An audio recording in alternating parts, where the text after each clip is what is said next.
Hi, everyone. Welcome to Grey Matter, the podcast from Greylock, where we share stories from company builders and business leaders. I'm Heather Mack, head of editorial at Greylock. Today's episode is the audio version of the introduction to Greylock general partner Reid Hoffman's latest book, which is entitled Impromptu, Amplifying Humanity Through AI.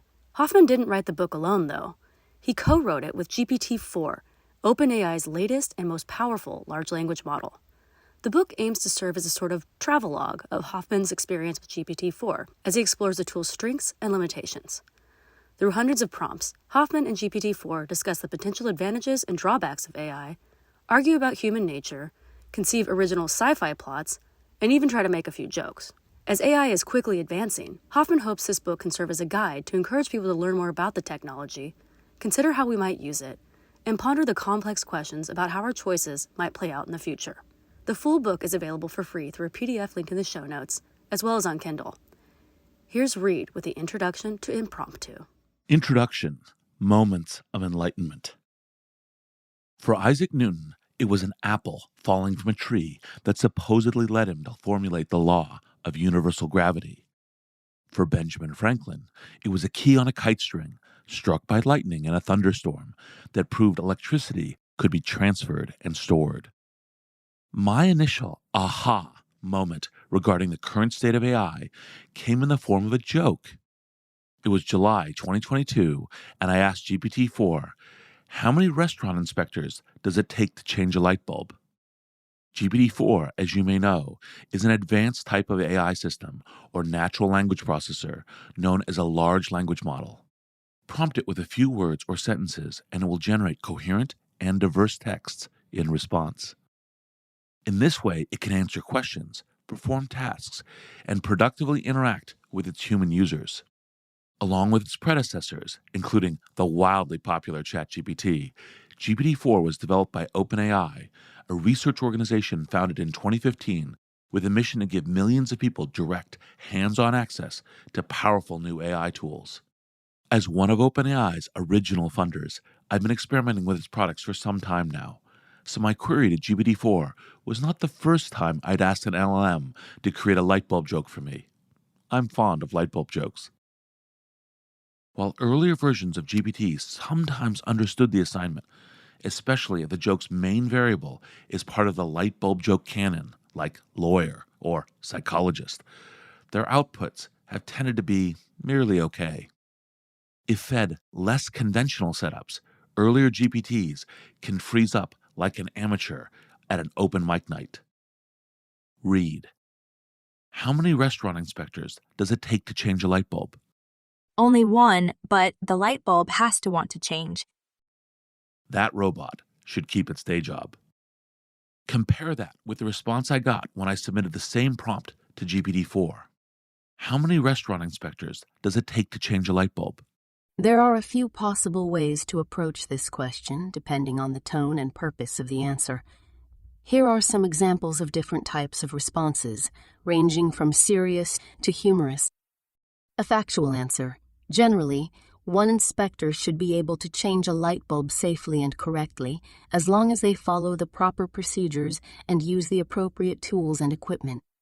However, some situations may require more than one inspector, such as if the light fixture is in a hard-to-reach or hazardous area, if the inspector needs assistance or supervision, or if the inspector needs to document or report the change for compliance purposes. A joke answer. The number of restaurant inspectors needed to change a light bulb is 4, 1 to hold the ladder, 1 to unscrew the old bulb, 1 to screw in the new bulb, and 1 to write a citation for using the wrong wattage. Consider all that's going on here. First, while GPT-4 apparently assumes that I may be asking it to complete a joke, it also wants to cover all the bases, thus the initial factual answer. And while this answer isn't actually factual, a restaurant inspector's job is to inspect, not to perform repairs. It does suggest a fair degree of knowledge about the conditions and conventions of an inspection process. The joke answer continues to build on this knowledge. GPT-4 is clearly aware of common perceptions and complaints about the complexities, costs, and bureaucracy of inspections. It also accurately evokes, in the build to its punchline, the sense of frustration a restaurant owner might have during an inspector's visit. Is it the best possible restaurant inspector light bulb joke ever? Probably not. Did it make me feel like GPT-4 had a pretty good understanding of what a light bulb joke should deliver? Yes, it did. Then I asked it for some variations on this theme. Read. How many restaurant inspectors does it take to change a light bulb? Answer in the style of Jerry Seinfeld. What is the deal with restaurant inspectors? They're always poking around in the kitchen, checking the temperature of the meat, looking for signs of rodents, but they never seem to help out with anything. Have you ever seen a restaurant inspector change a light bulb? No, of course not. They're too busy writing up violations and handing out fines. You know what they do when they see a light bulb that's out? They mark it down on their clipboard and tell the owner to fix it by next week or else. Or else what? Or else they'll come back and check the light bulb again. That's their big threat. They're not going to change it for you.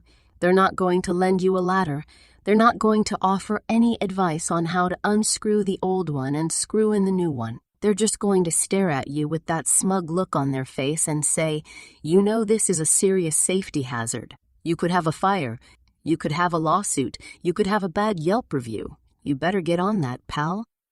And then they leave, and you're left with a dark corner of your dining room, where no one wants to sit, where the food looks unappetizing, where the mood is gloomy, and you think to yourself, how many restaurant inspectors does it take to change a light bulb? None. They don't change light bulbs. They just make you feel bad about yours. Pretty good, right? Here's another. How many restaurant inspectors does it take to change a light bulb? Answer in the style of the philosopher Ludwig Wittgenstein. The question of how many restaurant inspectors it takes to change a light bulb cannot be answered with a simple number. In fact, the answer to this question lies more in the realm of language than it does in the realm of mathematics. To understand the answer, we must first consider the context in which it is asked. What is the purpose of the light bulb? What purpose is it meant to serve? What is the role of the restaurant inspector in this context? Is the inspector responsible for installing the light bulb, or is their job limited to inspecting it? The answers to these questions will shape the answer to the original question. Without these answers, the question can only be answered in the abstract and is ultimately unanswerable. Language, not mathematics, is the key to unlocking the answer. Okay, less funny than the Seinfeld one, but still impressive. Even from these brief performances, it seemed clear to me that GPT-4 had reached a new level of proficiency compared to its predecessors. And the more I interacted with GPT-4, the more I felt this way. Along with writing better light bulb jokes, GPT-4 was also skilled at generating prose of all kinds, including emails, poetry, essays, and more. It was great at summarizing documents. It had gotten better at translating languages and writing computer code, to name just some of its powers. So while GPT-4 wasn't a new device per se, it felt to me like something that could become as indispensable as our smartphones, a 12-in-1 multi-tool for your brain. By that, I mean OpenAI had created a tool that became intelligent enough to productively assist you in many different environments, in many different ways. Much of what we do as modern people, at work and beyond, is to process information and generate action. GPT-4 will massively speed your ability to do these things, and with greater breadth and scope. Within a few years, this co-pilot will fall somewhere between useful and essential to most professionals and many other sorts of workers. Without GPT-4, they'll be slower, less comprehensive, and working at a great disadvantage. For example, GPT-4 is a research tool you can use to quickly get an overview on supply chain management issues in the COVID-19 era, or to plan a week-long vacation itinerary to Patagonia that takes into account that you're a vegan who enjoys moderately challenging hikes. Along with enabling a new kind of highly contextualized search, GPT-4 is also an extremely versatile brainstorming and production aid. You can use it to help you write a wedding toast, a job offer, a novel in verse. You can use it to figure out how to turn the leftovers in your fridge into a tasty meal. Whatever your skill level at a given task, GPT-4 can potentially amplify your abilities and productivity, so it's equally useful to beginners, experts, and everyone in between. Given a request for any sort of information that you might ask a human assistant for, GPT-4 can come back instantly with an answer that is likely between good and excellent quality, although also with a non-zero chance of completely missing the mark, as we'll see. Developers, I realized, would soon be adding GPT-4 to thousands of existing apps and building thousands of new apps around it. It is, all said, a technology that deftly leverages some of our most significant technologies from the last 30 years, including the internet, mobile, cloud computing, and data analytics, to put the protean power of always-on AI into the hands of hundreds of millions of people. Sounds a little bit like the start of a new world, doesn't it? A traveler's guide to the future. In the weeks and months that followed my first encounter with GPT-4, my excitement only grew. In between Zoom calls, I'd give GPT-4 a prompt. Read. Write a sonnet about sonnets. Sonnets are poems of 14 lines that follow a strict rhyme scheme and meter. They often praise or question love's designs, or muse on beauty, art, or nature's features. Some sonnets follow the Petrarchan form with an octave and a sestet to contrast. Two themes or arguments, or to perform a turn or shift from problem to resolve. At last, some sonnets follow the Shakespearean style. With 3 quatrains and a couplet to conclude, they often use witty language and beguile the reader with a twist or a surprise in mood. But whatever form or rhyme they choose to adopt, sonnets are poems that challenge and delight the thought. Okay, also, during Zoom calls, I'd give GPT-4 a prompt. Read. As large language model AIs are trained on the whole internet, in what ways are their outputs false in Adorno sense, where the whole is the false? To answer this question, we need to first understand what Adorno meant by this provocative claim, and then examine how it applies to the nature and limitations of large language model AIs. Adorno, a prominent member of the Frankfurt School of Critical Theory, was deeply concerned with the effects of modern capitalism, mass culture, and rationalization on human society and culture. He argued that the logic of instrumental reason, which reduces everything to means and ends, calculation and efficiency, domination and exploitation, pervades all aspects of modern life, creating a system of total administration and control. This system, which he called the culture industry, produces standardized and commodified forms of culture that manipulate and pacify the masses, creating a false consciousness that prevents them from recognizing and resisting their alienation and oppression. Adorno saw this as a form of negative dialectics, where the contradictions and conflicts inherent in reality are suppressed and reconciled by the dominant ideology, resulting in a loss of critical and creative thinking and a denial of the possibility of genuine change and emancipation. Did I mention that GPT-4 also does lightbulb jokes? Whatever train of thought I wanted to follow, whatever arbitrary pathway sparked by an old memory or a new interest, GPT-4 was always completely in step with me, ready to respond with useful context, a crisp summation, and sometimes some fairly spectacular bullshit. More on this in a bit. After a few weeks of this, I realized I wanted to write a book about GPT-4, with GPT-4. A book about the ways it and other AIs seemed poised to shape our future. So I pitched the idea. Read, hey GPT-4, let's you and I write a book about the way you and other AI tools are going to shape the future. What do you say?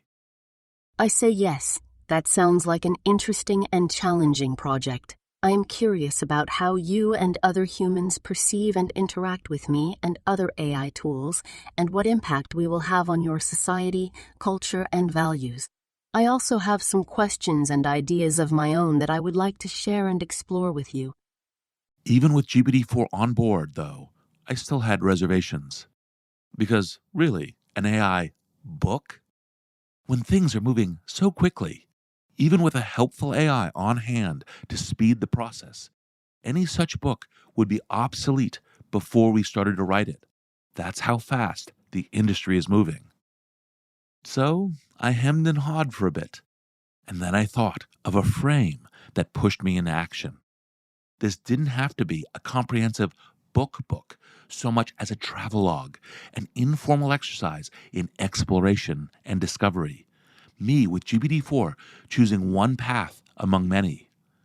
A snapshot memorializing in a subjective and decidedly not definitive way the AI future we were about to experience. What would we see? What would impress us most?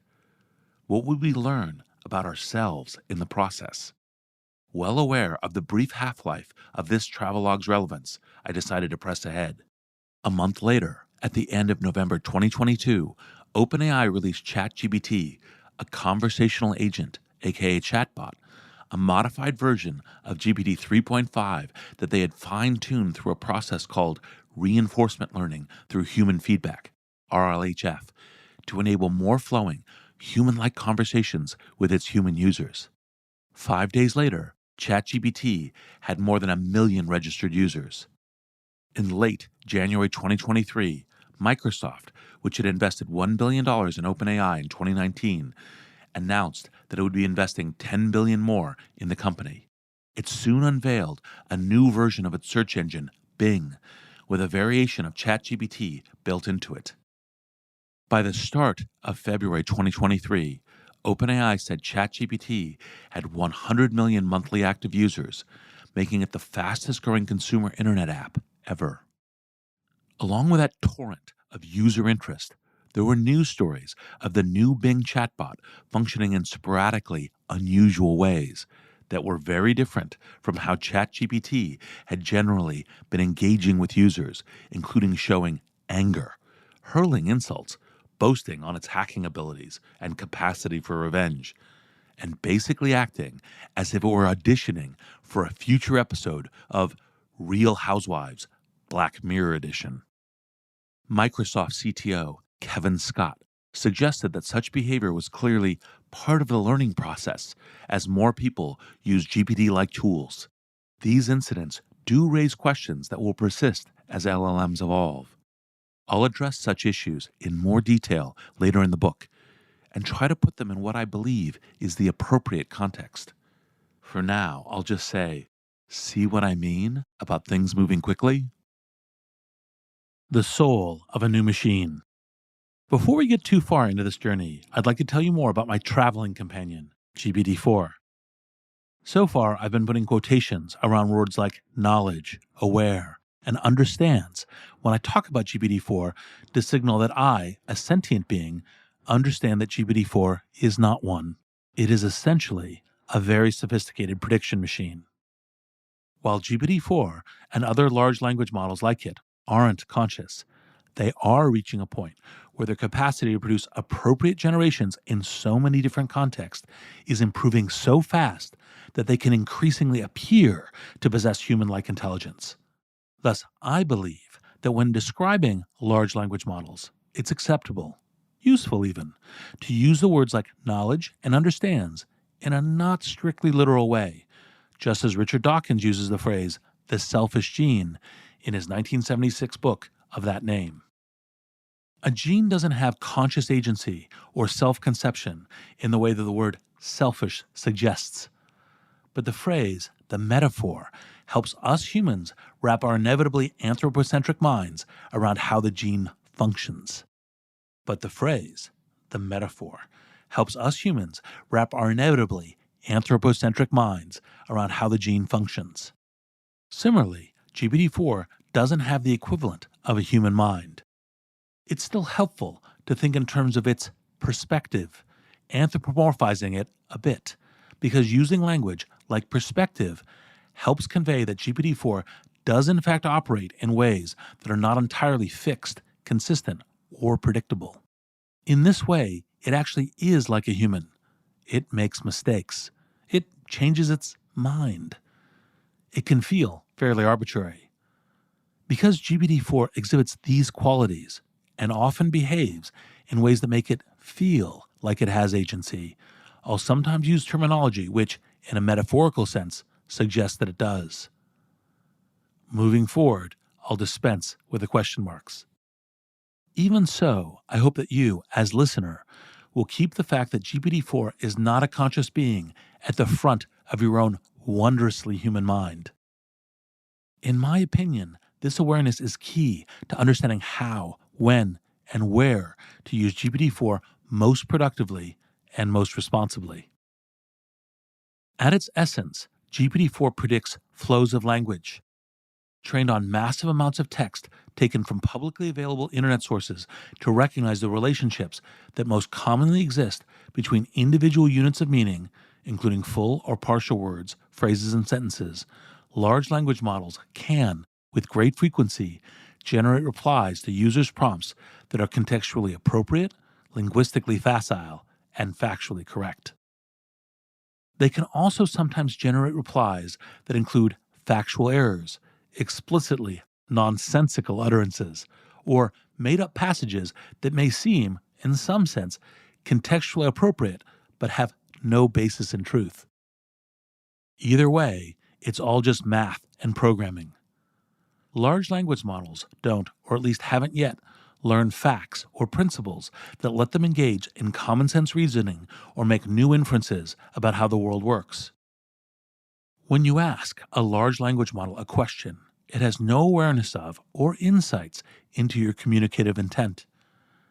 As it generates a reply, it's not making factual assessments or ethical distinctions about the text it is producing. It's simply making algorithmic guesses at what to compose in response to the sequence of words in your prompt.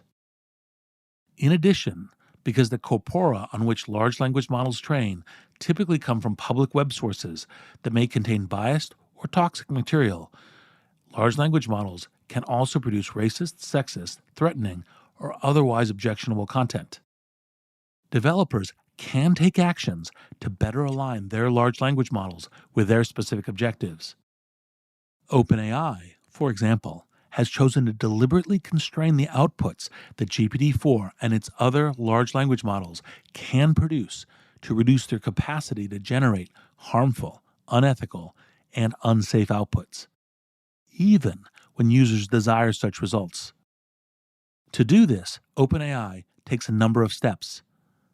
These include removing hate speech, offensive language, and other objectionable content from some datasets its large language models are trained on. Developing toxicity classifiers that can automatically flag problematic language the large language model itself might generate. And fine-tuning large language models using curated datasets of text that have been annotated by humans to indicate a desired output. In this way, a large language model might learn to avoid, say, making tasteless jokes about a reporter's divorce. These techniques don't eliminate problematic outputs, they just reduce them. Even with various guardrails in place, a large language model itself can't make reasoned judgments about complex ethical quandaries, or even about more straightforward questions. Take ChatGPT, which is based on GPT 3.5, an immediate predecessor to GPT-4. Ask it for the fifth sentence of the Gettysburg Address, and it will probably get it wrong. That's because large language models don't actually understand, in the way that humans understand, what the Gettysburg Address is, or what a sentence is, or even how counting works. So they can't apply their knowledge of these things in a way that a human might. I'll find the text of the Gettysburg Address, then count sentences until I get to the fifth one. Instead, a large language model is always just making statistical predictions about what the next word in a given text stream should be. From its training, though, ChatGPT has clearly come to associate the words Gettysburg Address with other words, specifically the text of the speech. So when you ask ChatGPT for the fifth sentence of the Gettysburg Address, it will almost certainly give you a sentence from the Gettysburg Address, but probably not the fifth sentence. In fact, I bet it will be the ninth sentence. I assume this because, along with the speech's first sentence, the ninth is frequently quoted in other texts. That means in ChatGPT's training data, the ninth probably shows up more often than the other sentences from the speech, except for the very famous first. This prevalence is what causes ChatGPT to reach for it when you ask it to supply the fifth sentence. To ChatGPT's credit, though, if you ask it to turn the text of the Gettysburg Address into the lyrics for a Rush song, and then tell you who'd be singing it if Rush performed it, it will pass that test with flying colors. Try it out and see what I mean. Embracing the aha moment. As AI tools like GPT-4 become more powerful, they are intensifying long-standing concerns about AIs and robots marginalizing and even eliminating a sweeping range of human jobs, everything from customer service reps to attorneys.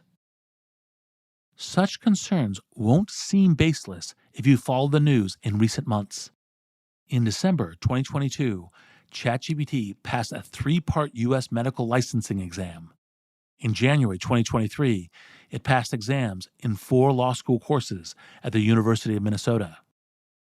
And GPT-4 is demonstrably smarter than ChatGPT. Here, for example, is how it handled my Gettysburg Address question. Reid, what's the fifth sentence of the Gettysburg Address? There are different ways to divide the Gettysburg Address into sentences, depending on how one punctuates the text and whether one follows the original drafts or the versions that Abraham Lincoln delivered or later revised. However, one possible way to identify the fifth sentence of the speech is to use the Bliss copy, which is the most widely reproduced and authoritative version of the address, and to count the sentences as follows. 1. 87 years ago, our fathers brought forth on this continent a new nation, conceived in liberty, and dedicated to the proposition that all men are created equal. 2. Now we are engaged in a great civil war, testing whether that nation or any nation so conceived and so dedicated can long endure. 3. We are met on a great battlefield of that war. 4. We have come to dedicate a portion of that field as a final resting place for those who here gave their lives that that nation might live. 5. It is altogether fitting and proper that we should do this. Therefore, the fifth sentence of the Gettysburg Address, according to this method, is, "It is altogether fitting and proper that we should do this." Suddenly, GPT-4 seems to actually understand how counting works and can methodically apply its knowledge to deduce the right answer. It seems like GPT-4 knows how to count Lincoln's sentences. It seems like it's now an expert on the Gettysburg Address. Did you know that the Bliss copy is the most authoritative version of the speech? I didn't. Of course, the key word here remains seems. GPT-4 is no more conscious than its predecessors. It's just better at making predictions. Again, I want to make the point that GPT-4's often remarkable simulations of cognitive proficiency are just that, simulations. GPT-4 is not a conscious, self-aware, sentient AI entity, a la Forbidden Planet's Robbie the Robot or Star Trek's Data. And yet, I also want to make again the point that, even GPT-4's ability to simulate such a contextually aware human-like consciousness is a pretty big deal. Why do I think this? A recent critical essay that award-winning science fiction writer Ted Chiang published in The New Yorker helped me articulate why. Why do I think this? A recent critical essay that award-winning science fiction writer Ted Chiang published in The New Yorker helped me articulate why. Think of ChatGPT as a blurry JPEG of all the text on the web, Chang writes. It retains much of the information on the web in the same way that a JPEG retains much of the information of a higher resolution image. But if you're looking for an exact sequence of bits, you won't find it. All you will ever get is an approximation. In Chang's view, the inexact representation of the information that comprises ChatGPT and presumably similar large language models like GPT-4 is what leads to both their synthetic powers and their tendency toward hallucination and other errors. As JPEGs of all the text on the web, they can synthesize information in novel ways because they have access to all this information at once. That allows them to take what they know about one thing and then also what they know about something else and convincingly mash them up into a new thing. Chang gives an example involving the phenomena of losing a sock in the dryer and the US Constitution. ChatGPT knows about both of these things, so it can use its knowledge to create a new thing, a text about the first in the style of the second. When, in the course of human events, it becomes necessary for one to separate his garments from their mates in order to maintain the cleanliness and order thereof. Not bad, as far as it goes. But since ChatGPT exists as a merely approximate picture of the web, Chang argues, it is, in addition to being inherently fact-challenged, quite limited as a creative force. Instead of creating something truly new, it can only repackage information that's already available. As illuminating as I found Chang's essay, I believe his central JPEG of the web metaphor underplays large language models' synthetic powers. First, I'd argue that repackaging available information actually describes an enormous share of human innovation, artistic or otherwise. More importantly, though, large language models actually have and use fundamentally new powers of knowledge organization. While the web now contains an unfathomable amount of information, much of it is siloed into billions of individual pages. For example, think of questions like these. Who is the tallest NFL running back to win the MVP award? What cities with more than 1 million residents have had female mayors? Who was the oldest James Bond? The data to answer these questions is no doubt on the web already. There are sites that definitively list every NFL MVP winner. Others accurately compile NFL players' physical stats. But unless someone has already taken the trouble to compile and publish the exact information you're looking for, it could be very time-consuming to find. Even if that information exists on a single website like Wikipedia or NFL.com, it will likely be spread across multiple pages. Getting your answer will still chew up a lot of your time. In addition, imagine when your goal is to get a concise overview of some broader interest or theme, like those I suggested at the top of this chapter, researching supply chain management issues during COVID-19, or a travel itinerary that reflects specific interests. The takeaway? In your overall quest for authoritative information, GPT-4 helps you start somewhere much closer to the finish line than if you didn't have it as a resource.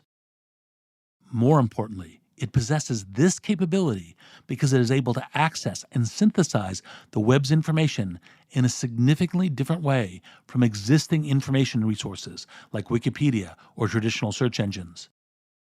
Essentially, GPT-4 arranges vast, unstructured arrays of human knowledge and expression into a more connected and interoperable network, thus amplifying humans' ability to compound its collective ideas and impact. So what's the best way for humanity to take advantage of this imperfect but extremely powerful new tool? When I put that essential question to GPT-4 itself, here's how it responded. Reid, how should human beings view and interact with you, a powerful large language model? One possible perspective is the following. Human beings should view a powerful large language model, LLM, as a tool, not as a source of truth, authority, or intelligence. A powerful LLM is a complex statistical system that can generate natural language texts based on its training data, parameters, and inputs, but it does not necessarily understand, reason, or reflect the meaning, context, or implications of what it produces or receives. It may produce texts that are coherent, informative, or persuasive, but also texts that are inaccurate, misleading, or harmful, depending on the quality and diversity of its data, the design and limitations of its architecture, and the goals and biases of its users and developers. Human beings should interact with a powerful LLM with caution, curiosity, and responsibility. A powerful LLM can offer valuable insights, assistance, and opportunities for human communication, creativity, and learning, but it can also pose significant risks, challenges, and ethical dilemmas for human society, culture, and values. Human beings should be aware of the potential benefits and harms of using a powerful LLM and seek to use it in ways that are aligned with their own and others' interests, rights, and well-being. Human beings should also be curious and critical about the workings, outputs, and impacts of a powerful LLM and seek to understand, evaluate, and improve its reliability, transparency, and accountability. Human beings should also be responsible and respectful towards a powerful LLM and acknowledge its limitations, uncertainties, and dependencies, as well as its contributions, achievements, and potential. The irony here, of course, is that GPT-4 might not get funded with that pitch. The vision of AI it presents is both nuanced and strikingly different from how AI has generally been portrayed over the years. Granted, many of those portrayals have come from Hollywood, science fiction, and journalism, rather than from technologists working to make highly intelligent machines a reality. That said, many technologists and high-tech organizations, including OpenAI, do in fact have their sights set on a much more ambitious form of AI, machines that can operate completely autonomously, machines that are capable of human-like common sense reasoning and self-awareness. GPT-4 is not that, at least not yet. For now, it is neither all-knowing nor infallible. Instead, it is, in its own words, a tool that requires human caution, curiosity, and responsibility to operate most productively.